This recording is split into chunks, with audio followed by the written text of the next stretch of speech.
Mapagpalang araw po sa ating lahat. Bago ko po simulan ng ating talakayan ay nais ko po munang ipakilala ang aking sarili.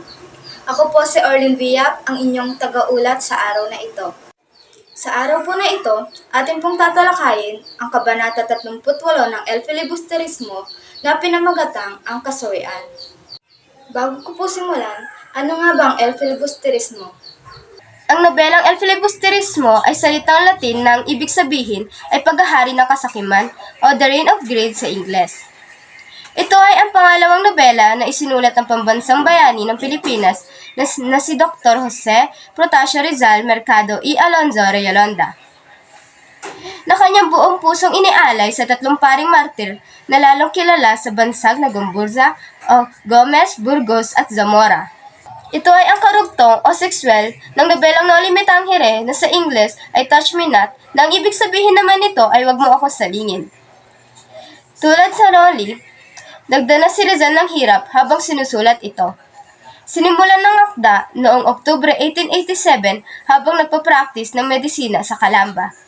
Bago natin simulan, sino nga ba ang mga tauhan sa kabanata na ito? Ating alamin. Matanlawin, siya ang kilabot na pinuno ng mga tulisan. Carolina Otano, isang kawal na hindi sang-ayon sa kalupitan ng kanyang mga kasama. Mautang, isang opisyal o lider sa grupo ng mga tulisan. Cabo, ang pinuno na namumuno sa mga kawal. Tataselo, ang lolo ni Carolino at ito ay Pipi, hukom tagapamayapa, isang opisyal ng kapayapaan na pinatay ng mga tulisan. At ang panghuli ay ang bilanggo, mga bihag sa grupo ng mga tulisan. Sunod, mga kawal, mga sundalo ang nagbabantay at sumusunod sa mga utos ng mga opisyal. Kasama, mga miyembro ng grupo ng mga tulisan. Kabesang Tales, ang ama ni Carolina Otano na nagbalik mula Carolinas. Ating alamin ang mga talasalitaan at kahulugan nito. Una, kapasete, isang uri ng magaang sombrero na ginagamit bilang proteksyon sa ulo laban sa init ng araw. Pangalawa, bayoneta, kutsilyo na nakalagay sa dulo ng baril. Pangatlo, dahon ng sambong, isang uri ng dahon na paggamot sa ubo at sipon. Pang-apat, nagugulumihanan, na ang ibig sabihin nito ay naguguluhan ng isip o hindi mapakali. Panglima, sibat, ito ay isang uri ng sandata. At panghuli, pagtubla, ibig sabihin ay pagpuntirya. Saan nga ba ang tagpuan ng Kabanata 38 ng El Filibusterismo? Ating alamin. Naganap sa mga lugar sa Pilipinas, partikular sa mga lugar sa Luzon tulad ng Batangas, Tiani, Cavite, Albay at Cagayan. Ang pagbanggit ng mga bundok at malalayong lugar ay nagpapahiwatig na naganap sa mga rural na lugar na may kagubatan at malalawak na taniman. Si Matanlawin ang pinuno na kilabot ng mga tulisan. Siya ang nauna sa panggulo sa Luzon. Sinunog nila ang isang kabiyawan at bukirin sa Batangas. Pinatay rin ang hukom tagapamayapa sa Tiani. Isang bayan sa Cavite ang nilooban at kinuhanan ng armas. Umalingaw-ngaw ang pangalang Matanlawin mula katimugan ng Albay at Hilaga hanggang Cagayan.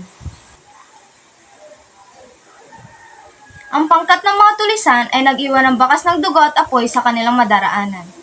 Na ang ibig sabihin nito ay ang mga tulisan ay nagdulot ng karahasan at pinsala sa mga biktima. Mga magsasaka ang kanilang idinarakip, ikinukulong at pinahihirapan ng pamahalaan. Sa kautosang ito, maraming umanig kay Matanlawin na siya nagparami ng mga kasapi. Ayaw ng mga lakal at maglakbay ng mga mayayaman. Ang mga mahihirap ang dinidiin ng mga pamahalaan kapag wala silang magawa sa lakas ng mga tulisan. Isang katanghalian, may 6 o 7 mga kalalakihan ang naglalakad sa gilid ng bundok. Sila'y nakagapos ng abot siko at walang sapin ng kanilang mga paa. May 10 o higit pang mga kawal ang nagbabantay sa mga ito. Nakakapaso sa balatang araw na walang magawa ang mga dahon ng sambong na inilagay sa kanilang kapasete. Sa kanilang muka ay makita ang kawalan ng pag-asa. Humihingal na sa pagod at uhaw na uhaw ang mga ito. Nagpuputik na ang kanilang katawan dahil sa pawis at talikabok. Nahihinto lamang ang mga bihag kapag ang mga kawal ay nagsisiinom. Isa sa mga kawal ang hindi sang-ayon sa kalupitan ng mga kasama. Nang isa sa mga kasama ay namalo at nanipapad ng mga datapa, hindi na siya nakatiis at napasigaw. "Mautang! Hayaan mo nga sila maglakad ng malaya!" Wika ni Carolino. "Ano ang pakialam mo?" ang sabi ni Mautang. "Mga tao rin silang tulad natin," sagot ni Carolino. "Nahalatang baguhan ka. Ano ang ginagawa ninyo sa mga biyag sa digmaan?" "Lahat ng mabubuti," sabi ni Carolino. Natahimik si Mautang ng sandali, ngunit maya-maya ay sumagot ng pabulong. "Hangal, ginagawa ko iyon upang sila ay lumaban o tumakas, nang sa gayon ay pong." Hindi umimik si Carolino sa sinabi nito. Isa sa mga bilanggo ang nakiusap na mamahinga sandali. Hindi pumayag ang kabo at sinabing mapanganib ang lugar na iyon. Pinalo na naman ni Mautang ang bilanggo na unti-unting bumagal ang lakad nito. "Malupit pa sa Kastila," wika ng bilanggo. Pagkarinig niya, tinugon nito ni Mautang ng ilan pang palo. Kasabay noon ang isang putok na narinig na sumapol sa malupit na kawal at ito ay si Mautang. Nabitiwan ni Mautang ang baril at napahandusay. Inutusan ng mga kawal na huminto at magmasid. Ang pangkat ay binabaril ng mga tao nagtago sa malaking bato sa itaas ng bundok. Ang mga bilanggo ay takot na takot. Barilin ang lahat ng mga bilanggo, utos ng kabo.